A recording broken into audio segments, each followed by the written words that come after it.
So, I'm making this video to answer these two questions na na-receive ko sa comment section sa previous video ko. Number 1 question, na-request mo ba sa S-Twist Bank na i-increase ka ng credit limit? Then, number 2, second question, na-request mo ba sa S-Twist Bank na i-upgrade ka ng card? The answer po is no.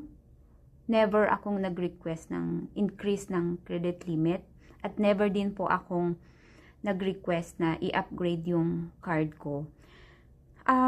In short, grateful na ako na sila yung unang nagtiwala sa akin. S-Twist Bank yung unang nagtiwala sa akin na isyuhan ako ng credit card. To be honest po, yung credit limit ko nung unang-una ko natanggap yung S-Twist credit card ko na to, ito siya. Ito pa siya nung una. 15,000 lang yung credit limit po nito.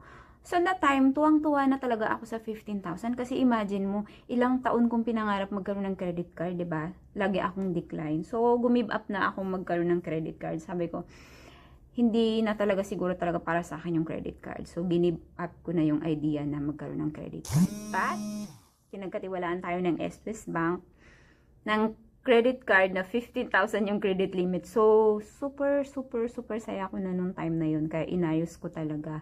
So, ano ba yung sekreto para sila na mismo yung automatic na bigyan ka ng increasean ka ng credit limit at i-upgrade yung card mo. Okay, ito lang yung tips na i-advise ko sa inyo or ibibigay ko sa inyo. Ang ginagastos ko lang po talaga kung magkano lang yung kaya kong bayaran. Natatakot akong gumastos ng mas malaki sa sahod ko, yung amount na gagastusin ko sa credit card ko. At if ever naman na mas malaki siya sa salary ko, yung gagastusin ko sa credit card, I'll make sure, tatawagan ko muna yung S-Twist Bank kung pwede siyang i-convert sa installment para at least hindi mabigat sa part ko. Kasi medyo nakakakaba yun, di ba? Kapag malaki yung babayaran mo, baka makasuhan tayo. So, ganun. So, medyo kinakabahan pa ako sa ganung part. Kasi, syempre, bangko yan, di ba? Pag nasira tayo sa isang bank, lahat connected yan. So, ang ginagawa ko, kung magkano lang yung kaya kong bayaran, yun lang yung gagastusin ko. So, kahit wala nang matira sa akin, basta't babayaran ko talaga yan kapag na-receive ko na yung statement of account ko or yung billing ko sa email ko. At, I pay my bill in advance. Kunwari, due date ko is 18. So, pag sahod ng 15, babayaran ko na agad yan. Regardless kung may matira sa akin o wala, basta't babayaran ko na yan siya ng buo. Then, sometimes may extra income ako ng mga 10 pa lang, binabayaran ko na siya kahit malayo pa yung due date ko. So, ganun po yung ginagawa ko. In God's grace, wala pa naman akong late payment, wala pa akong penalty. Awa ng Diyos, salamat naman. Kasi syempre, yung mga opportunity binibigay sa atin, kailangan din talaga natin minsang ingatan at i-treasure, i-value natin yung mga opportunity na binibigay sa atin. Kasi minsan lang ang chance eh. Sa tagal kong pinangarap magkaroon ng credit card, so kaya nung nagkaroon ako ng credit card, talagang vinalue ko siya talaga ng sobra-sobra. So kaya yun, nagugulat na lang po ako na, mataas na yung credit limit ko, from 15,000, naging 30K, naging 50, naging 80, ganun.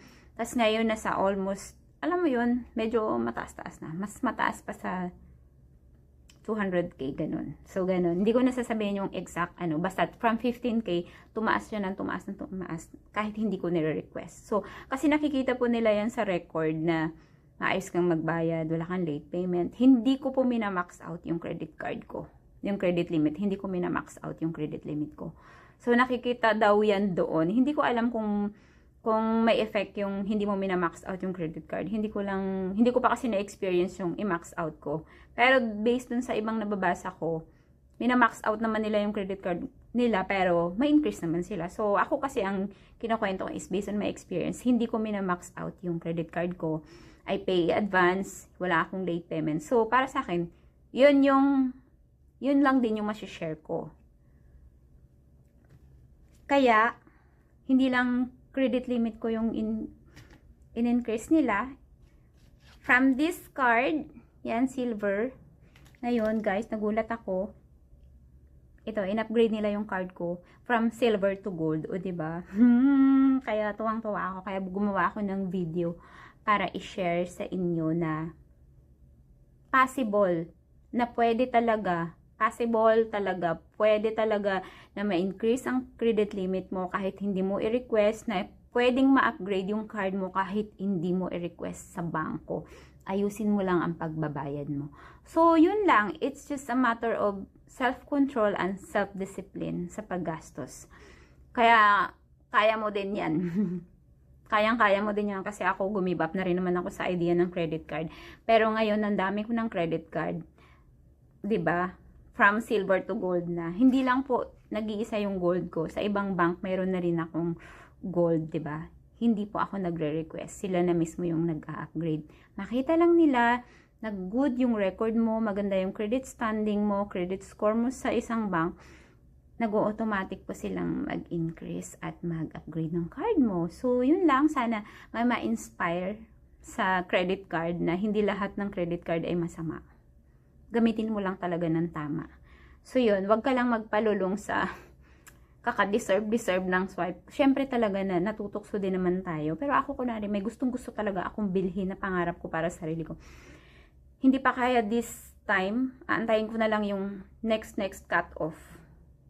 Nagko-compute na agad ako. Lagi akong may notebook at ballpen para isulat yung mga expenses ko. So, yun lang talaga. May gusto akong bag at gusto akong alahas na gold. Pero hindi ko pa siya pwedeng iswipe kasi nga, kailangan kong tapusin muna yung isang bayarin ko. Yun, ganun. Ganun ako sa mga expenses ko. Ganun ako mag-spend. Kailangan matapos muna yung isa bago ako mag-next. Kahit gusto ko na. So, yun.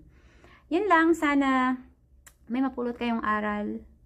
Yun nga, it's a matter of self-control and discipline pagdating sa mga gastusin. So, bye!